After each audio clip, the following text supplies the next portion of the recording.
কতটা আমার ভালোবাসা দেখেই ফেললো। আর আমি যদি একটু দেখাইতে না পারি তাহলে আমার আর মান সম্মান থাকবে না। তাড়াতাড়ি করে গ্যাসের ওভেনটাকে অফ করে দিয়ে ছুটে ঘর থেকে একটা তালের পাকা নিয়ে আমার সামনে এসে দাঁড়িয়ে আছে।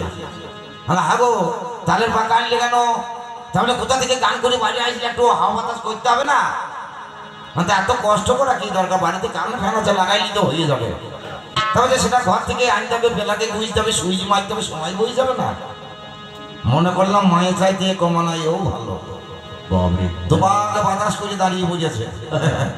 হ্যাঁ গো, কষ্ট হচ্ছে নাকি? দাঁড়িয়ে বললে তা বলছে তা নয়, যেখানে বাতাসটা লাগাবো মনে করছে সেখানে পৌঁছাইছে না। তাহলে কি করলে তুমি পৌঁছে দিতে পারবে? তাহলে জামাটা খুললে বলো ভালো হইতো, তাহলে গায়ে বাতাসটা লাগতো। বুঝতে পারলাম না, জামাটা খুলে যে হাতে দিলাম আর বললো ঘামটা শুকাইতে দিয়ে আসি হাঙ্গারে। এই হাঙ্গারে টাঙ্গাইতে গিয়ে পকেট থেকে মাল বের করে নিয়ে একবারে সোজা চলে গিয়েছে, একবারে খাটে বসে বসে গুনতে লেগেছে কত এইটা কত থাকলো। বুঝলেন? এই তো ভালোবাসা। তার লক্ষ্য তোমার পকেটে। এই রকমের ভোর করবে যদি কোনো সন্তান জন্ম নেয়, সে সন্তান সুসন্তান হবে না।